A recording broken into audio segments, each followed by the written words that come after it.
عمرو بن امیہ تھے وہ وہاں سے چلے گئے تو بنو عامر کے جو قبیلے میں گئے تو اس کے 2 آدمی رستے میں ملے. عمرو بن امیہ نے ان دونوں کو قتل کر دیا. راستے میں وہ ملے بنو عامر قبیلے کے لوگ تو ان کو لگا کہ ہمارے ساتھ کا ظلم ہوا تو ہم 2 آدمی کو مار ہی دیتے ہیں. 70 آدمی مارے ہوں 2 چھوڑ کر کے تو ہم بھی مار ہی دیتے ہیں 2 آدمی مار دے ہیں. یہ چکے اس لیے میں بیان کروں کہ یہ 2 جو آدمی مرے ہیں آگے چل کے یہ اس سے ایک بڑا قدم اٹھا. 1 مہینے تک جو ہے یہ یاد رکھیے گا کیونکہ پہلے معاہدہ ہوا تھا ایک میثاق ہوا تھا جس میں سب لوگوں نے بیٹھ کر کے دستخط کیے تھے کہ کوئی لڑے گا نہیں, ہم لوگ ایک دوسرے سے نہیں لڑیں گے اور جو قتل کوئی کرے گا تو اس کو خون بہا دینا پڑے گا. قتل کا جو تاوان ہے وہ دینا پڑے گا, چھوڑا نہیں جائے گا. تو یہ اس سے اتنا دل برداشتہ ہوئے کہ 1 ماہ تک صحابہ کرام اپنی نماز میں دعا کرتے تھے. 70 آدمی وہ لوگ جو قاری قرآن تھے یعنی کہ قرآن کے عالم بھی تھے اور قرآن کے حافظ اور قاری بھی تھے ابھی کے لحاظ سے میں رہا. تو وہ لوگ جو ہیں جب 70 آدمی چلے جائیں گے تو قرآن کی حفاظت کیسے؟ ہر آدمی کی سینے میں پوری چیز تھی نہیں. وہ لوگ خصوصی طور پہ حضور کی تعلیم و تربیت میں رہے تو 70 آدمی ایک بات یہ بہت بڑی بات ہے. اور بلا وجہ کوئی جنگ نہیں, صرف اس وجہ سے کہ وہ اسلام کے ہیں ہمارے. تو صحابہ کرام کو اس کی بہت تکلیف ہوئی, دعا کرتے رہے وہ. بہرحال پھر اور بھی لوگوں نے فریب دیا. ایک قبیلہ پھر آیا عزل, قبیلہ عزل اور قبیلہ قارا کے لوگ نے اور آ کر کے وہی کہا کہ یا رسول اللہ ہم کو ہمارے علاقے میں دین تو آیا ہے لیکن دین سیکھنا ہے. تو آپ ایسا کیجیے کہ کچھ لوگ بھیجیے اور بھیجا جاتا تھا لیکن کچھ جگہ پہ روکا دیا. اب اس میں سے عزل اور قارا کے لوگ بھی تھے. انہوں نے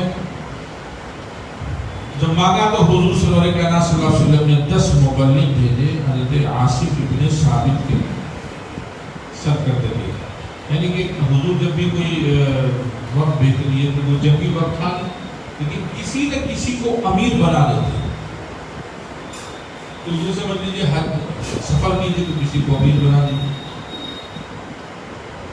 گھر میں ہے تو کوئی ایک آدمی ہونا چاہیے جس کی بات سنی جائے.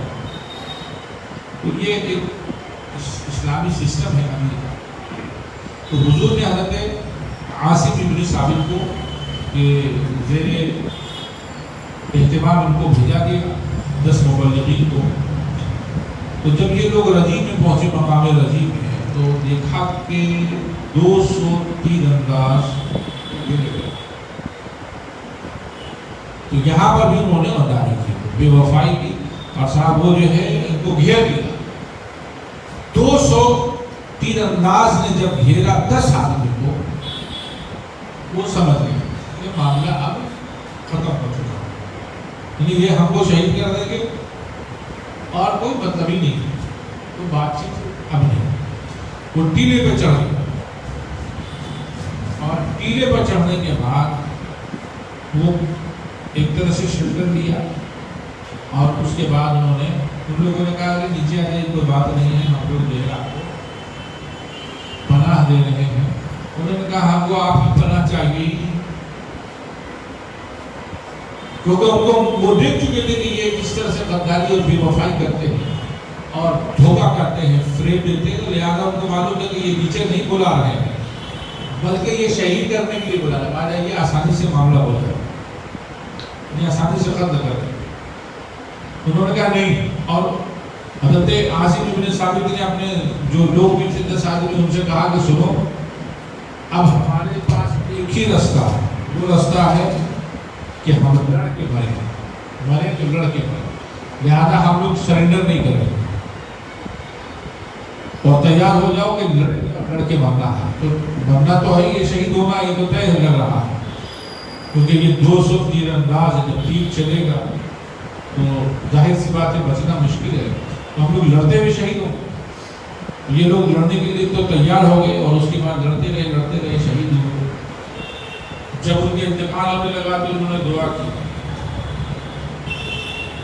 کہ یا اللہ میری اس سے دعا ہے کہ میری اس بے کسی اور بے بسی کو یہ خبر میرے نبی کو کرو، آقا کی بارگاہ میں یہ خبر پہنچا دے یا اللہ کہ ہم لوگوں کو ان لوگوں نے جو شہید کیا ہے ہماری بے کسی اور بے بسی کے ساتھ، وہ اللہ کے رسول کو خبر مل جائے. اور دوسری دعا کی کہ یا اللہ ہم لوگوں کی لاش ان کے ہاتھ نہ رہے.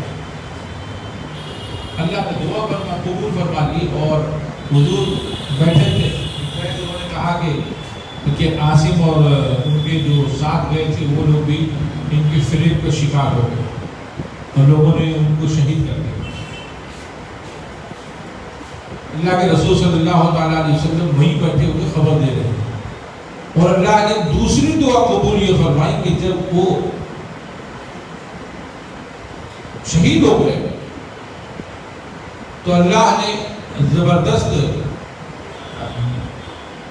شہد کی مکھیاں بھیجی کہ وہ آئی اور پورے جتنی لاشیں تھی 10 لاشوں کو گھیر لیا. تو اب ظاہر سی بات ہے کوئی شک نہیں پایا، سب دور رہے.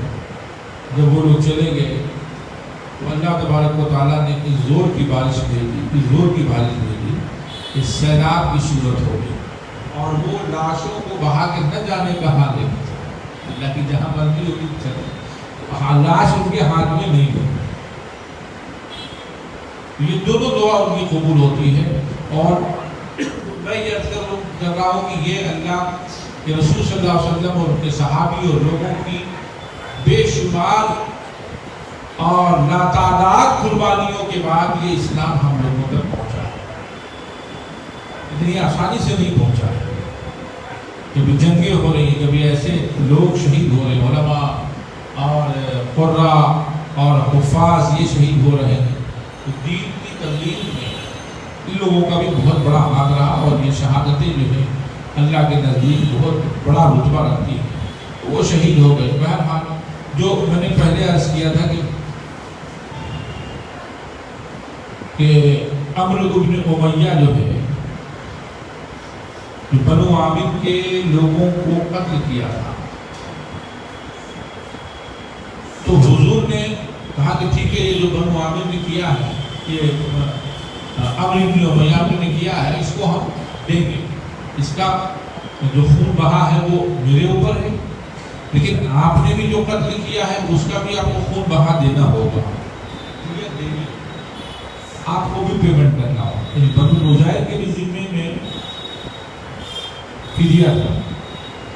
بنو نذیر یہود قبیلہ تھا. انہوں نے بھی، یہ بھی لوگ بڑے فتنے باز.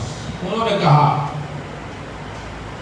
حضور نے کہا کہ ٹھیک ہے چلو ہفتے کا دن ہے اور ہفتے کا جو دن ہوتا ہے یعنی سنیچر کا دن، وہ دن جو یہود کے نزدیک بہت ہی معتبر ہوتا ہے.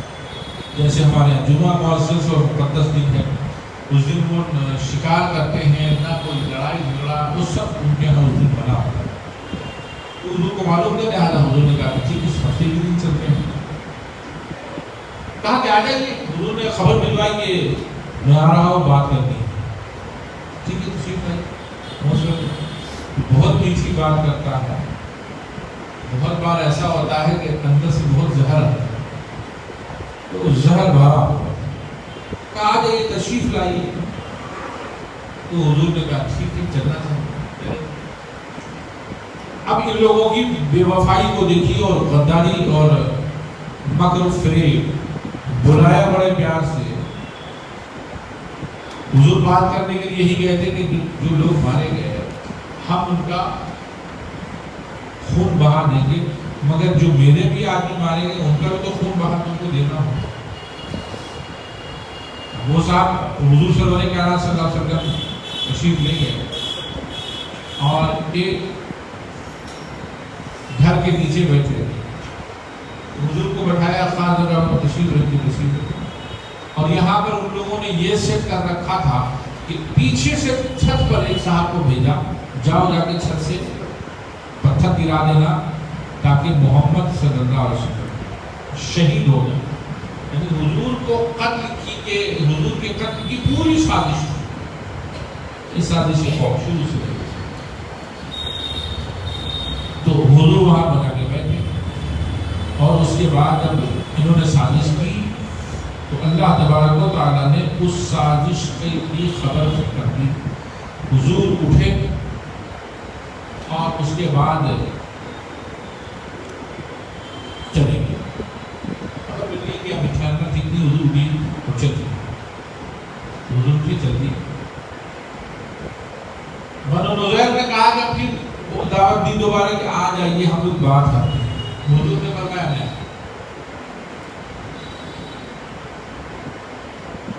اس لیے کہ تم جو ہے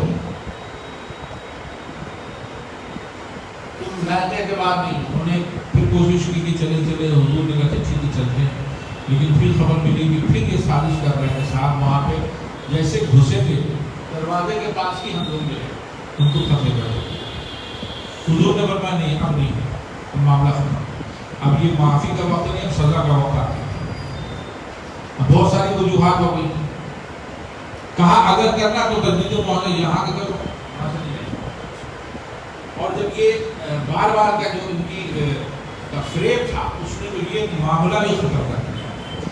اس کے برعکس یہود کا ایک قبیلہ بنو قریظہ تھا, وہ آیا آ کے اس نے تجدید معاہدہ کر دیا کہ ہم لوگ پھر سے معاہدہ کرتے ہیں, نہ جنگ معاہدہ اور جو امن و امان و سکون کا معاہدہ تھا وہ کر لیا. لیکن بنو نذیر کو لگ رہا تھا کہ ہمارے پاس جو قبیلہ ہے وہ قبیلہ بہت مضبوط ہے, ہم جو ہے یہاں پر بیٹھے کے یہ کچھ نہیں کر سکتے. اور دوسری بات یہ تھی کہ یہ اندر قریش سے ملے ہوئے مکے والوں سے, تو ان کو بھروسہ تھا کہ یہ وقت ساتھ دیں. اور دوسرے ان لوگوں سے ملے ہوئے تھے جو مسلمانوں میں منافقین تھے. تو یاد رکھیے یہ ایک ایسی چیز کل بھی تھی آج بھی. منافقوں کی جماعت رہتی ہے جو مسلمانوں کے شکل میں مسلمانوں کے مفادات کے خلاف کام کرتے ہیں. تو ان پر بھی بھروسہ تھا کہ یہ لوگ میرا سپورٹ کریں گے. وہ وہاں بیٹھ گئے, حضور صلی اللہ علیہ وسلم نے جو وہاں پر اس کو گھیرے میں لیا تھا, ان کا محاصرہ کیا گیا. تو کئی چیزیں ہو گئی اس میں کہ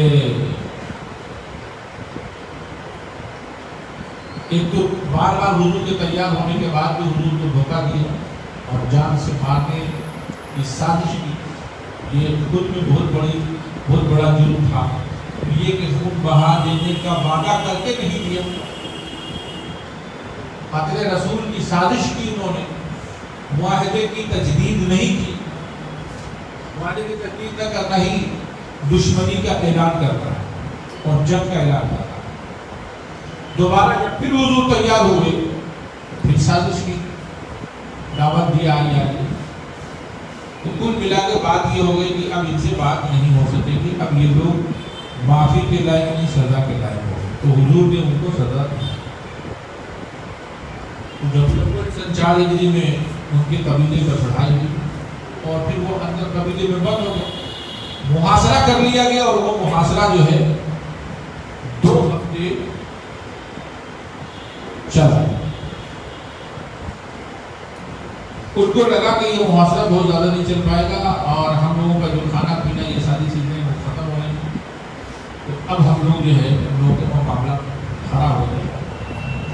بعد میں تو حضور نے فرمایا ٹھیک ہے بس ہمارے سامنے ایک راستہ ہے, ان کو ہم صرف تھوڑا دیر ٹائم دیتے, جتنا ہو سکے تم سامان اٹھاؤ لے کے چلے جاؤ, اس سے زیادہ وقت. اب اس کے بعد وہ لوگ اسے جتنا ہوا لے کے اٹھایا اور لے کے چلے. تو وہ قلعہ خالی کر دیا اور پھر وہ بنو نذیر لیکن بنو قریظہ رہ گئے, اس لیے کہ انہوں نے معاہدہ کر دیا. تو اس میں سے جو سامان لوگوں کو ملے, مسلمانوں کو 50 سرہیں تھی, 50 فوج تھے, 340 تلواریں تھیں, یہ ساری چیزیں ان کو ملی. اور تو یہ دو چیزیں تھیں اس میں یہود کے تعلق سے یہود کی سازشوں کا سلسلہ چل رہا تھا، اور اب یہود کے تعلق سے جو معاملہ ہوا کو نکالا گیا تو یہ قریش کے ساتھ مل کر کے پورے علاقے میں ایک طرح کی آگ لگا دی مسلمانوں کے خلاف، تو ایک ماحول پیدا کر دیا جنگ کا۔ اب آپ سوچئے کہ حضور تو اٹھ کر کے تمام مظلوموں کو لے کر کے مکہ چھوڑ کے مدینے آ گئے۔ شروعات کس نے کی؟ ابو جہل نے شروعات، لڑیں گے ہی لڑیں گے، لڑیں گے ہی لڑیں گے، لیکن سب لوگ اگر نہیں لڑو۔ اس کا خمیازہ پوری تاریخ نے دیکھا کہ کتنے آدمی شہید ہو گئے، کتنے آدمی ادھر کے مارے گئے۔ حضور نے تیاری شروعات نہیں فرمائی، تاریخ گواہ ہے۔ تو ایک آگ سی لگی کہ بھائی یہ تو بنو نضیر کو انہوں نے ہٹا دیا اور جنگ احد کر لیا، جنگ بدر کر لیا، تو یہ لوگ سب مل کے ایک سازش شروع کر دی اور حملے کی تیاری کر دی۔ اب اس میں جو ہے کئی جنگیں جو چھوٹی چھوٹی جنگیں ہوتی رہی، اس میں جو ہے معلوم ہوا کہ جب حملے کی تیاری ہو رہی ہے تو حضور صلی اللہ علیہ وسلم تیار ہوئے۔ 5 ہجری سن 5 ہجری محرم کا مہینہ تھا، تو حضور جو ہے معلوم ہوا کہ بنو غطفان جو ہے حملہ آور ہوں گے، بنو محارب و بنو سالبہ کے ساتھ یہ قبیلے تھے، ان کے ساتھ وہ حملہ کریں گے۔ تو حضور صلی اللہ علیہ وسلم نے 400 صحابہ کرام کو لیا اور ان کی طرف بڑھے، وہ جمع تھے، یہ خبر صحیح تھی، جمع تھے۔ تو حضور وہاں پہنچے اور جب پہنچے تو وہ لوگ بھاگ گئے۔ تو جنگ کا ایسا جو معاملہ تھا اور ایسی سچویشن تھی کہ کسی وقت بھی کسی طرف سے حملہ ہو سکتا ہے، تو اس وقت حضور نے صلاۃ الخوف پڑھی۔ ایسے حالت میں نماز پڑھی جاتی ہے، کچھ پڑھا پھر چلے، پھر دوسری جماعت پڑھی، پھر وہ بھی پھر پڑھا، تھوڑا تھوڑا کر کے پڑھتا ہے۔ بہرحال صلاۃ الخوف پڑھی گئی، اور مگر وہ لوگ حضور کو دیکھ کر کے انہوں نے میدان چھوڑ دیا اور بھاگ گئے۔ اسی طرح سے پھر اور بھی چھوٹی چھوٹی جنگیں ہوتی رہی، لیکن اس جنگ میں خاص بات یہ ہے کہ حضور کو ذہنی طور پہ پراگندہ پریشانی ہوتی، فلاں طرف سے حملہ ہو رہا، اب اس کا تدارک کیسے کرنا؟ حضور اس کے لیے تیاری کر تمام لوگوں کو لے کے چلتے۔ یہ بہت تعجب کی بات ہے، جنگوں کا دفاع بھی کرنا اور جنگی طور پہ اپنے لوگوں کو مضبوط کرنا، ساتھ میں مذہبی معاملات کو لے کے چلنا، پھر ان کی اکنامی کو درست کرنا، پھر ان کی روحانی حالات کو دن بدن مضبوط کر کے ان کو روحانی ترقی عطا فرمانا۔ کوئی کام ایسا نہیں تھا جس کو حضور نے چھوڑا، سب کو ساتھ لے کے چلے۔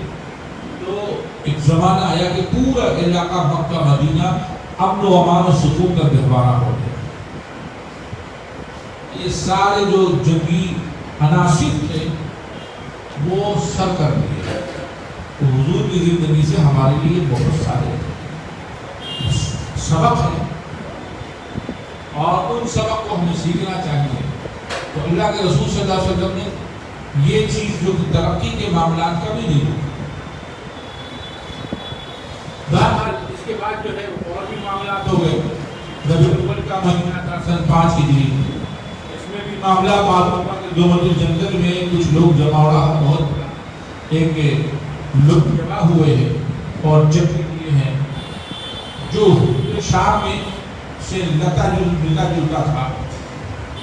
وہ حضور کائنات صلی اللہ تعالیٰ علیہ وسلم جو ہے وہ 1000 صحابی کو جمع ہوئے، کیونکہ وہ جو دومت الجندل ہے وہ ڈاکوؤں کا بہت بڑا مرکز تھا، ان کی جو شورش تھی وہ بڑھ رہی تھی، ان کو بھی حضور سے کچھ خطرہ ہو رہا تھا، چور ڈاکو خوب خطرہ تھا، تو ان کو خطرہ تھا۔ اور یہ بھی معاملہ کہ جب یہ کھڑے ہو رہے ہیں اور شورش کر رہے ہیں تو ان کو چھوڑ دیا جائے تو پھر یہ بھی خطرہ ہو جائے. جب حضور کو معلوم ہوا تو حضور 1000 صحابہ کرام کو جمع فرمایا اور 1000 کی فوج کو لے کے چلے. اور جب لے کے چلے تو جب وہاں معلوم ہوا کہ حضور آ رہے ہیں 1000 آدمی لے کے، وہ سب کے سب آ گئے. اس طرح کی چیزیں ہوتی رہی کہ حضور جاتے اور چھوٹ چھوٹ باتیں ہوتی یا وہ حضور کی تعداد کو دیکھ کے یا آنے کو دیکھ کر. کیونکہ حضور کا مسئلہ یہ ہے کہ یہ معلوم میرے آزمائے ہوئے معلوم کا کہ حضور کا جنگ کرنا بھی ان کی فتح کا باعث ہے. حضور کسی فتح میں چل رہے ہیں تو فتح ملنی ہی ملنی ہے اور وہ سمجھ جاتے تو چھوڑ دیتے میدان. اور پھر اس طرح سے ایک اور واقعہ ہوا تھا جو مدینے سے 9 منزل پر ایک چشمہ تھا موریسی. وہاں پہ بنو خداعہ کے حلیف جو ایک شاخ تھے بنو مشترک کر کے وہ لوگ جو ہیں رہتے تھے. وہ جو قریش نے کہا کہ مدینے میں تم کو حملہ کرنا، کیونکہ ان کے جو ہے حلیف تھے ان کے allies سے. اگر تم کو مدینے میں حملہ کرنا تو حضور نے معلوم ہو گیا، حضور نے تیاری کا حکم دیا تیار ہو جاؤ. اب تیار ہوئے صاحب تو وہاں سے اسی 5 ہجری میں شعبان کا مہینہ تھا. تمام لوگوں کو لے کے نکلے اور اس کے بعد جب فوج وہاں پہنچی حضور کی فوج پہنچی وہاں پہ تو حارث بن ابی ذرار سردار قبیلے کا جو سردار تھا اور اس کے ساتھ جو لوگ تھے وہ سب کے سب بھاگ گئے. اور اس کے بعد جو باقی لوگ تھے وہ تیر اندازی کرنے لگے. لیکن اللہ نے حضور کو فتح عطا فرمائی اور وہ سب فرار ہو گئے. اس میں 600 قیدی بھی پکڑے گئے، 2000 اونٹ پکڑے گئے اور 5000 بکریاں بھی لی. یہ معاملات اس میں ہوئے. اب اس میں ایک بات یہ تھی کہ جو چشمہ تھا مدینہ سے دور، تو مدینے میں نے آپ سے پہلے بھی بتایا تھا کہ حضور سرور کائنات صلی اللہ علیہ وسلم جب مدینے تشریف لائے تو مدینے میں ایک چیز اور ہو گئی اور وہ تھے منافقین. کیونکہ اب حضور کا ظاہری معاملہ یعنی بنیادی طور پہ جو دبدبہ اور حکومتی طور پہ توسیع ہو تو اس میں منافقین بھی ساتھ تھے. اور منافقین اس لالچ میں ساتھ ہو جاتے تھے کہ ہم کو مال غنیمت ملے گا، جنگ ہوگی تو مال غنیمت ملے گا اور مال غنیمت جو ملے گا تو لوگوں کو فائدہ ہوگا. تو 2 وجہ ہوتی تھی کہ ایک تو مال غنیمت دینے کی بات ہوتی ہے اور دوسری بات تھی کہ کسی صورت سے ہم لوگ ان کے درمیان پھوٹ ڈالتے ہیں. یعنی وہ اسلام کی خدمت کی خاطر نہیں جاتے تھے بلکہ اسلام اور مسلمانوں کے درمیان پھوٹ ڈالنے کے لیے تو داخل تو ہو گئے صاحب. اب ظاہر سی بات ہے کہ جنگ ہوئی مال غنیمت تقسیم ہوا ہوگا. لیکن چشمے پہ جب گئے پانی سے دے رہے تھے سب کو، اسی میں انصار بھی تھے، مہاجرین بھی تھے، مکے والے بھی تھے، مدینے والے بھی تھے. اسی میں ایک انصار کی بات مہاجر سے ہو گئی. تو جب کسی سے جھگڑا ہوتا ہے تو عام طور پہ لوگ جھگڑے کو فالو کرتے ہیں، میں چھوڑو اس کو ہٹاؤ. عبداللہ ابن ابی وہاں پہ تھا، دونوں جو ہیں لڑ رہے تھے. تو انہوں نے کہا، اس نے کہا عبداللہ ابن ابی نے، میں تم کو پہلے ہی کہتا تھا انصار سے کہا کہ مہاجر جو مکے سے آئے ہیں تم ان کو اتنا نہیں پڑھاؤ کہ وہ تمہارے سر کے اوپر بیٹھ جائے. اب تم ان کو تھوڑی اتار سکتے ہو. ان کے غصے کو اور لہرا دیا، بڑھا دیا. اب جب غصہ ہو گئے تو صاحب وہ دونوں نے پکارا کہ یا معاشر الانصار، اے انصار کہاں ہو. اب وہ دوڑے وہاں سے انہوں نے بھی کہا کہ یا معاشر مہاجرین حضور نے ایک دوسرے کو بھائی قرار دیا اور ایک دوسرے کے بھائی تھے. اس قدر محبت تھی کہ لوگ اپنا جان اور مال اور سارا ایسا دو حصے میں بانٹ رہے تھے کہ یہ تمہارا پیسہ بھی ہے، گھر بھی ہے، ساری چیز تمہاری آگے آ گئی. ان کو اپنی وراثت میں حصے دار سمجھ رہے تھے. وہی آپس کے بھائی جن کو حضور نے بھائی چارہ کیا تھا، یہاں پر اس نے پھوٹ ڈلوا کر کے دونوں کو لڑوا دیا اور دونوں اس سچویشن میں آ گئے کہ دونوں نے تلوار نکال دی اور اب جو ہے وہ پرانے انداز میں آ رہے تھے. حضور کو خبر ملی، حضور کو بہت دلال آیا. حضرت عمر فاروق نے کہا یا رسول اللہ مجھے اجازت دیجیے کہ میں اس منافق کی گردن اڑا دوں. حضور نے منع کہا کہ کیا تم یہ بات پسند کرتے کہ لوگ یہ کہیں کہ محمد اپنے ہی آدمیوں کو مانے؟ تو حضور نے ان کو روکا اور دوسرے تھے عبداللہ ابن ابی کے یہ معاملات جو ہے ان کے صاحبزادے کو خبر تو ان کے صاحبزادے ایمان لا چکے تھے. عبداللہ ابن ابی کے بیٹے جو تھے وہ ایمان لا چکے تھے.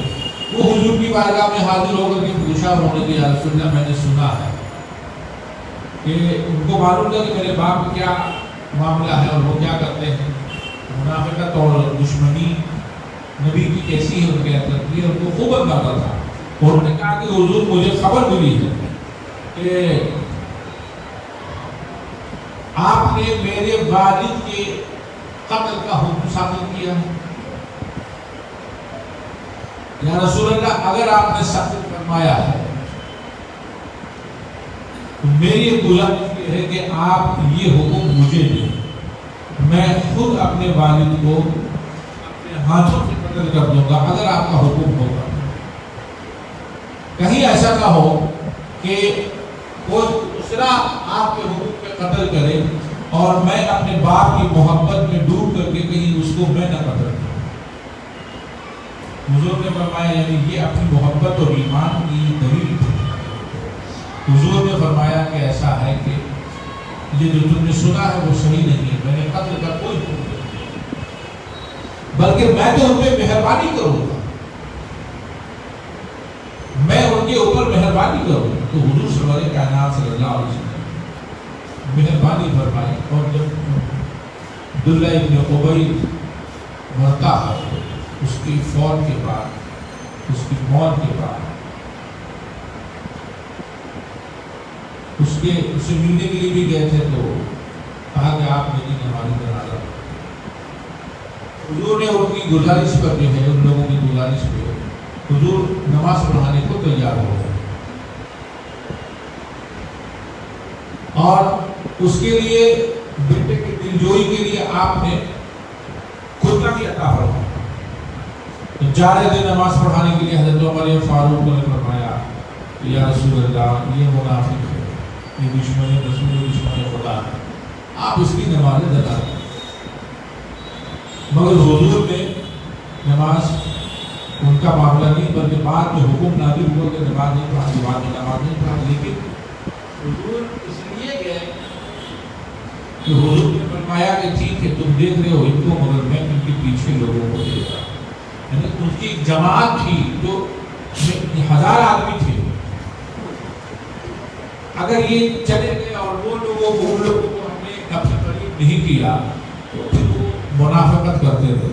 اور ہوا بھی وہ کہ جب مر گیا، موت ہو گئی اس کی، تو موت کے بعد وہ منافقین جو اس کے ساتھ اس کے موت کے بعد وہ حضور کے ہاتھ پہ آ کے پھر سے قائم ہوتے ہیں اور پھر سے اسلام قبول کرتے ہیں. تو اللہ کے رسول صلی اللہ علیہ وسلم نے ان کو اپنی قمیص بھی دی تھی کہ لے جاؤ قمیص، اس کے جنازے اور اس کی کفن کے لیے اور پھر نماز کے لیے بھی تیار ہو گئے، قبر پہ کھڑے ہونے کے لیے تیار ہو گئے. حضور کا طریقہ تھا کہ نماز جنازہ پڑھاتے، نماز جنازہ کے بعد تدفین میں شریک ہوتے، دفن ہو گئے تو اس کے بعد کھڑے ہو کر کے دعا کرتے تھے، قبر کے پاس کھڑے ہو کر کے دعا کرتے تھے. تو اللہ نے فرمایا کہ لا تقوم علی قبری، اے حبیب آپ ان پہ نماز نہ پڑھیے، نماز نہ پڑھیے ان کی، اور نہ ہی ان کی قبر پہ کھڑے ہو. تو جب ان کی قبر پہ کھڑا ہونا اور نماز جنازہ پڑھنے سے ممانعت آ گئی، حضور آئندہ کوئی اس طرح کا جو شخص جس کی منافقت واضح ہو چکی تھی، حضور نے پھر نماز نہیں پڑھائی. لیکن اس وقت تک جو حضور کی اسٹریٹجی تھی وہ بھی صحیح تھی، انہوں نے آپ سے بتایا. لہذا یہ اللہ کے رسول صلی اللہ علیہ وسلم کی رحمت تھی کہ اس رحمت کے زیر سایہ جو بھی آتا تھا خوب نوازا جاتا، خواہ وہ اپنی زندگی دشمنی رسول میں گزارتے. یہ بھی ہمارے لیے اسوہ ہے کہ جو دشمنی میں گزارتے آپ کے، اس کے ساتھ اچھائی کرنا یہ نبی کا طریقہ. حضور کا قول ہی ہے کہ جو تم پہ ظلم کرے تم اس کو معاف کر دو، جو تم سے رشتہ داری کاٹے اس کے ساتھ مل جاؤ، جو تم سے وحشت اللہ من ساحلے، جو تم سے تمہارے ساتھ برا کرے اس کے ساتھ حسن سلوک اچھائی کرو. تو اللہ کے رسول صلی اللہ علیہ وسلم کا حکم بھی تھا، یہ کام بھی ہے، اور حضور کا یہ کردار. تو اللہ تبارک و تعالی ہمیں اور آپ کو سرکار دو جہاں صلی اللہ علیہ وسلم کی سنت چلنے کی توفیق عطا فرمائے، اور آپ کی سیرت سے سنانے اور اس پر عمل کرنے کی توفیق عطا فرمائے. وآخر دعوانا الحمدللہ.